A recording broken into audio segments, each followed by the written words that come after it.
प्रभावी वक्ता सभागृहामध्ये बसलेला आहे, तो जरी 150 क्रमांकावर असला तर आपण त्याला या गोंधळाला सामोरं जाण्यासाठी प्रथम बोलूया. आणि त्यांनी 1 क्रमांकावर नाव पुकारलं, doctor B.R. Ambedkar. Doctor B.R. Ambedkar सभेपुढे आले.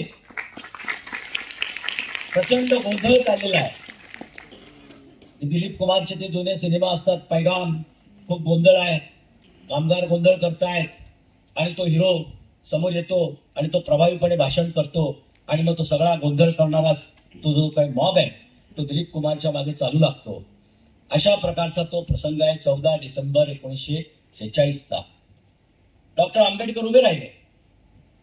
त्यांनी संबोधन करायला सुरुवात केली. लोक म्हणायला लागले, बसा, खाली बसा. त्या बहिष्काराच्या बाजूने बसू नका. त्यांनी खणखरपणे सांगितलं, I am supporting the resolution of doctor Jayakar, barrister Jayakar. I am supporting the resolution. तो अधिक गोंधळ करू लागले. आणि मग डॉक्टर आंबेडकरांनी एक एक कायदा सांगायला सुरुवात केली. लोक ऐकायला लागले. लोक शांत झाले. लोकांनी शांतपणे ते ऐकलं. 2.5 तास doctor Ambedkar what is democracy, what is majority, what is minority and what is the meaning of the democracy या विषयावर बोलत राहिले. What we are doing today. आज आता इथे नेट चालत नाहीये. डॉक्टर आंबेडकरांचं हे जे भाषण आहे हे 14 एप्रिल 2013ला ठाण्यामध्ये काही आपली कॉन्फरन्स होती आणि आंबेडकरांची 14 एप्रिलला जयंती असते. त्या दिवशी या दिवशी आता 3000 वकील जमलेले आणि काय डॉक्टर आंबेडकरांना श्रद्धांजली कशी द्यायची. सगळे सुप्रीम कोर्टाचे जजेस व्यासपीठावर होते.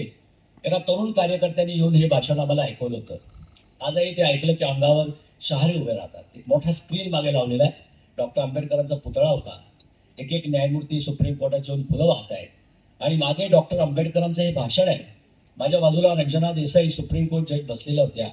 त्या म्हणाल्या की doctor Ambedkar speaks better than Nariman. असं प्रभावी भाषण, असं प्रभावी इंग्लिश. आणि त्या प्रभावी इंग्लिशमध्ये डॉक्टर आंबेडकर काय म्हणाले की friends, democracy means not a majority. लक्षात ठेवा, आजच्या राजकारणामध्ये तरुणांनी सहभाग घेतला पाहिजे. जसं संविधानाप्रती तुम्ही साक्षर असलं पाहिजे तसं राजकारणाप्रती देखील तुम्ही साक्षर असलं पाहिजे. तुम्ही जर म्हणाल त्या राजकारणाशी काही घेणं देणं नाही तर उद्या येणारी लाडकी बहीण, उद्या येणारा लाडका भाऊ, उद्या येणारा शेतकरी तुमचं कंबरडं मोडल्याशिवाय राहणार नाही. त्यामुळे राजकारणाप्रती तुम्ही सक्षम असलं पाहिजे. त्यांनी सांगितलं, friends, democracy means not a majority. Democracy means respecting the minority by the majority. आपण विचार लक्षात घ्या. अल्पमतात आलेले लोक अल्पमतात नसतात.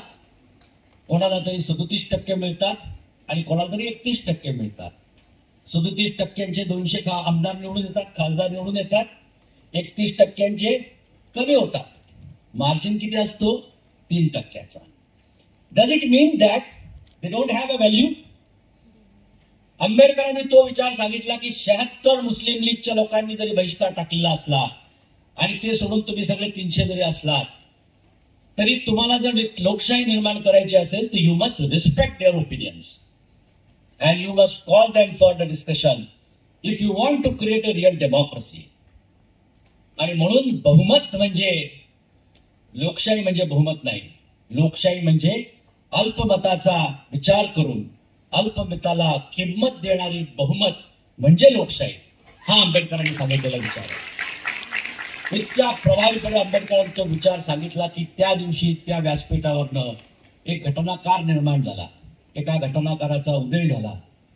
ज्या काँग्रेसनं आंबेडकरांना विरोधक मानलं त्या काँग्रेसचा मोठेपणा असा आहे की त्यांनी जवाहरलाल नेहरूंनी सगळी सूत्र घटना बनवण्याची डॉक्टर आंबेडकरांच्या हातात दिली आणि सांगितलं की हा विद्वान माणूस आहे, हा घटनेला शेप देईल. अनेकांनी ड्राफ्ट केले. BN राव नावाच्या माणसाने 10 देशामध्ये जाऊन वेगवेगळ्या प्रकारचे प्रिन्सिपल्स आणले, ड्राफ्ट तयार केले, चर्चा केली. अनेकांनी अनेक योगदान दिलं.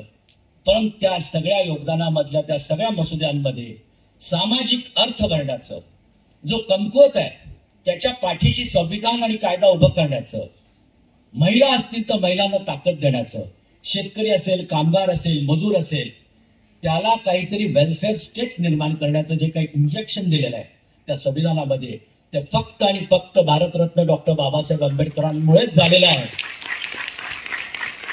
आणि म्हणून तो दिवस या देशाच्या दृष्टीने अतिशय महत्वाचा असा दिवस आहे. मित्रांनो, त्याचा प्रभाव असा झाला, आजच्या दृष्टीनं, आजच्या राजकीय सामाजिक परिस्थिती दृष्टीने तुम्ही त्याला कम्पेअर करा.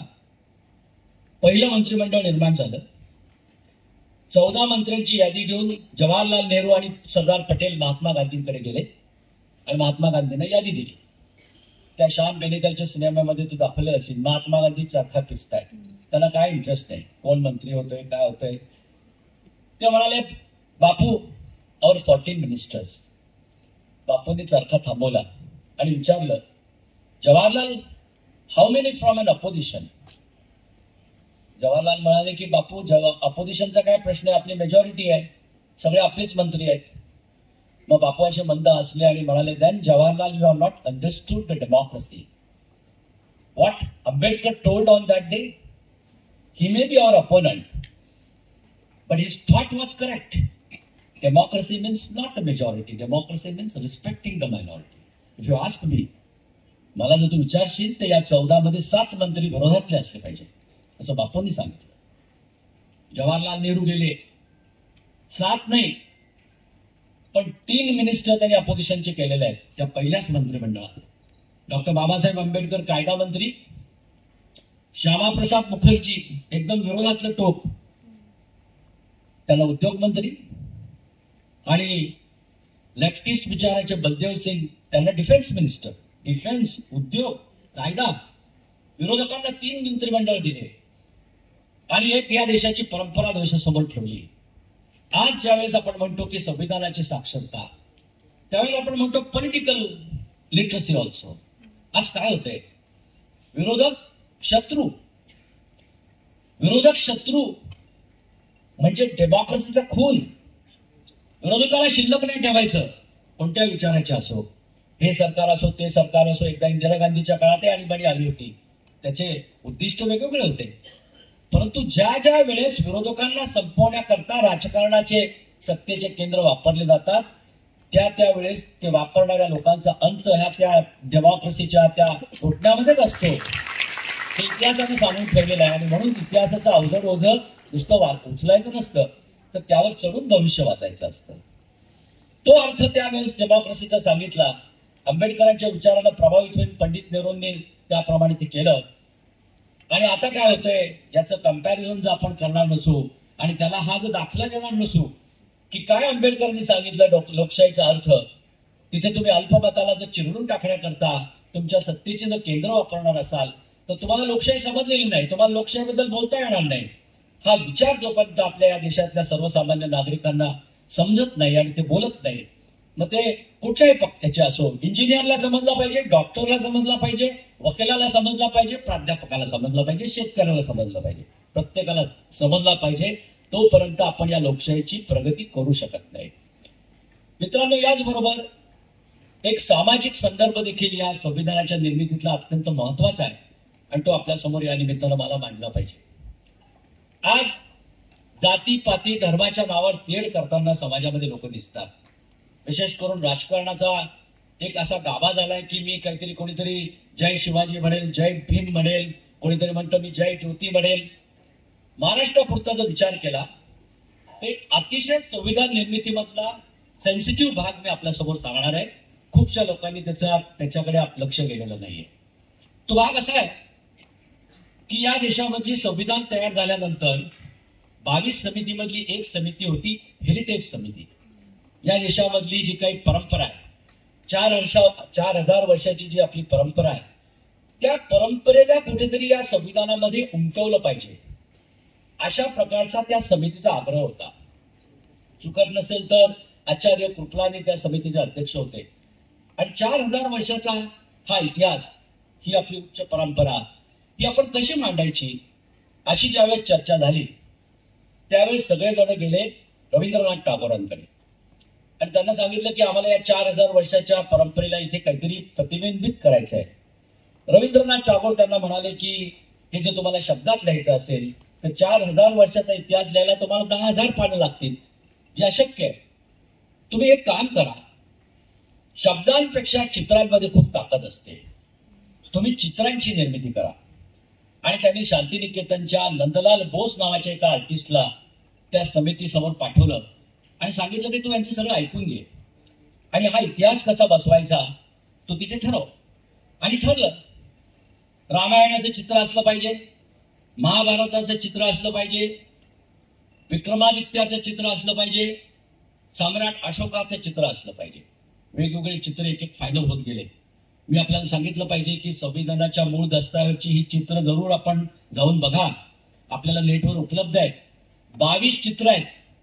संविधानाच्या आर्टिकल 1 पासून 384 पर्यंतच्या वेगवेगळ्या भागामध्ये ही चित्र वाटलेली आहेत आणि ती चित्र संविधानाच्या मूळ मसुद्याचा भाग आहे. अशी 22 चित्र या देशाच्या 4000 वर्षाचं प्रतिनिधित्व करतात. या 22 चित्रांमध्ये एक कॅटेगरी होती. ती कॅटेगरी होती की या देशामध्ये अनेक राजे झाले. या राजांमधला लोकशाही पद्धतीने राज्य चालवणारा राजा कोणता हे शोध घ्या आणि त्या राजाचं देखील एक चित्र त्या ठिकाणी आलं पाहिजे. आलं आणि मग चर्चा झाली. इथे मला डॉक्टर बाबासाहेब आंबेडकरांचा विशेष उल्लेख करायची फार गरज वाटते.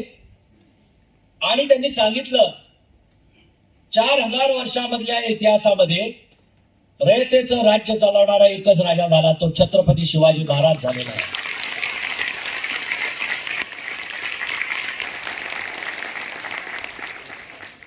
छत्रपती शिवाजी महाराजांनी शेतकऱ्याच्या जमिनीचे सातबारी करून दिले, काश्णाऱ्याच्या मेहनतीला किंमत दिली, महिलांचा सन्मान केला, सैनिकांना असे तुकडे नाही करून दिले राज्याचे, पगार पेन्शन अशा पद्धतीने सैनिक केलं.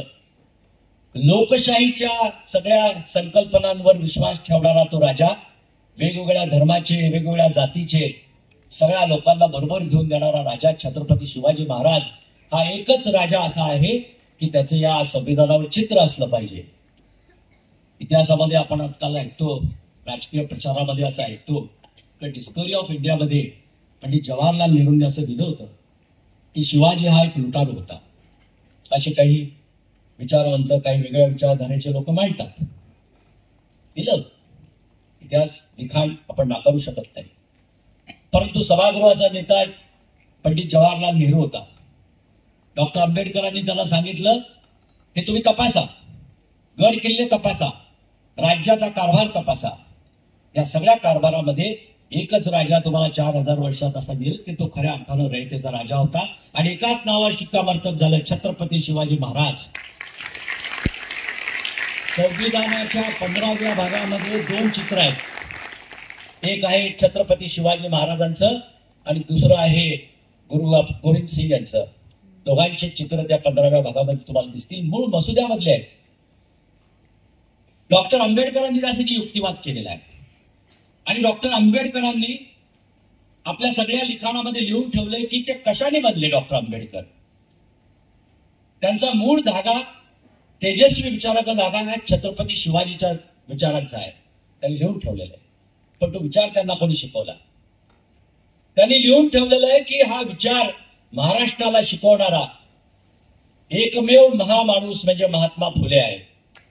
ते आंबेडकरांनी लिहून ठेवलेलं आहे. तुम्हाला सगळ्यांना इतिहास माहिती आहे. शिवाजी महाराजांनंतर पेशवाई आली. पेशवाईमध्ये कोणता इतिहास लिहिला गेला? एक वेळ अशी आली की शिवाजी महाराजांच्या समाधीवर जंगल तयार झालं. महात्मा फुले रायगडावर गेले आणि पहिल्यांदा ते जंगल साफ केलं आणि त्या ठिकाणी पहिली शिवजयंती महात्मा फुलेंनी सुरू केली. 1000 शब्दांचा पोवाडा महात्मा फुलेंनी लिहिला आणि संबंध देशाला आणि महाराष्ट्राला सांगितलं की हा खरा राजा आहे, हा खरा स्वातंत्र्याचा भोक्ता आहे, हा खरा न्यायाचा, हा खरा पाठीराखा आहे. त्यांनी सांगितलं स्वतःच्या मुलाविरुद्ध फिर्याद देणारा राजा आहे. कोणाच्या संभाजी महाराजांवर केस झाली होती तर आपल्या मुलाच्या विरुद्ध फिर्याद देऊन खटला चालवणारा राजा आहे. इतका न्यायप्रिय राजा आहे. रयतेचं रक्षण करणारा राजा आहे. हे सगळं महात्मा फुलेंनी सांगितलं. आणि 2 राजांनी, आंबेडकर लिहून ठेवतात, 2 राजांनी तो विचार पकडला. एक सयाजीराव गायकवाड आणि दुसरे शाहू महाराज. या दोघांनी महात्मा फुलेंचा विचार पुढे नेला आणि दोघांनी आंबेडकर घडवला. पहिली स्कॉलरशिप कोणी दिली आंबेडकरांना? सयाजीराव गायकवाडांनी दिली. आणि शाहू महाराजांनी देशाला सांगितलं की हा उद्याचा नायक आहे. मुखनायक या त्यांच्या मुखपृष्ठाचं उद्घाटन करताना शाहू महाराजांनी भाषण केलं आणि सांगितलं की हा खरा उद्याचा नायक आहे, हा या देशाचं भवितव्य आहे. अशा पद्धतीने दोन राजांनी डॉक्टर आंबेडकरांमधला महामानव घडवलेला आहे मित्रांनो. आणि मला असं वाटतं की डॉक्टर आंबेडकरांनी त्या सगळ्या विचारांचं उत्तरदायित्व केवळ एकाच घटनेनं निर्माण केलेलं आहे, तो म्हणजे शिवाजी महाराजांचा फोटो त्या संविधानावर त्यांनी कसा जाईल यासाठीचा परिपूर्ण युक्तिवाद त्या संविधान सभेमध्ये केलेला आहे. त्यामुळे समाजामध्ये ज्यावेळेस कोणीतरी म्हणतं जय शिवाजी, कोणीतरी म्हणतं जय भवानी, कोणीतरी आजकाल म्हणतं जय ज्योती, असे वेगवेगळे विचार करून ते एकमेकांशी जर विसंगत वागत असतील तर त्यांना उत्तर हे संविधान आहे. संविधानामध्ये हे सगळे विचार सुसंगतपणे एकमेकांबरोबर आलेले आहेत. आणि महाराष्ट्रातल्या या सगळ्या विचारांनी, छत्रपती शिवाजी महाराजांच्या लोकशाहीच्या विचारांनी, महात्मा फुलेंच्या त्या समतेच्या विचारांनी आणि शाहू महाराज आणि सयाजीराव गायकवाडांसारख्या महाराजांनी आंबेडकर निर्माण केल्यामुळं या देशाला ही संविधान आणि त्या संविधानामधला वेगवेगळ्या प्रकारचा मूलभूत अधिकार असेल, धर्मनिरपेक्षता असेल, या सगळ्या अधिकारांचं जे काय आहे ती निर्मिती झाली आहे. त्याच्यामध्ये या मराठी माणसाचं, या मराठी मातीचं फार मोठं योगदान आहे, विचारांचं योगदान आहे, इथल्या संतांचं योगदान आहे. कारण ज्ञानेश्वरांनी त्या काळात तसं लिहून ठेवलं, जो जे वांछील तो ते लाभो. किती मोठा विचार या मातीतनं गेलेला आहे आणि तो सगळा विचार मला असं वाटतं की या सगळ्या विचारातनं संविधानामध्ये उमटलेला आहे. आणि म्हणून हा सामाजिक भान जो काही संविधानामधला आहे तो सामाजिक भान देखील आपण अभ्यासाला घेतलं पाहिजे, ते अभ्यासलं पाहिजे आणि ते सांगितलं पाहिजे लोकांना की हे सगळे जे काही आहेत, शिवाजींचे विचार असतील, फुलेंचे विचार असतील, शाहू महाराजांचे विचार असतील, आंबेडकरांचे विचार असतील, यातून पुरोगामी महाराष्ट्र घडलेला आहे. ते एकमेकांना पूरक आहेत, ते एकमेकांशी विसंगत असू शकत नाही. हा सामाजिक विचार मला असं वाटतं की संविधानाच्या अभ्यासातून आपल्याला मिळेल आणि तो आपण समाजापर्यंत नेला पाहिजे. संविधानाचा इतिहास सांगायचं झालं तर खूप वेळ जाईल आणि मग प्राध्यापकापेक्षा जास्त लांब माझं भाषण होईल. आणि मग मला काय जो काही आपल्याला थोडाफार मेसेज द्यायचा आहे तो मेसेज आपल्यापर्यंत पोहोचणार नाही, म्हणून मी ते कर्तव्य करतो. आणि शेवटच्या भागामध्ये आमच्या न्याय व्यवस्थेनं यामध्ये जे काही भरीव योगदान केलेलं आहे ते फार महत्वाचं आहे, ते आपल्यासमोर अतिशय थोडक्यात मांडण्याचा प्रयत्न करतो. या 75 वर्षामध्ये या संविधानाच्या आधारे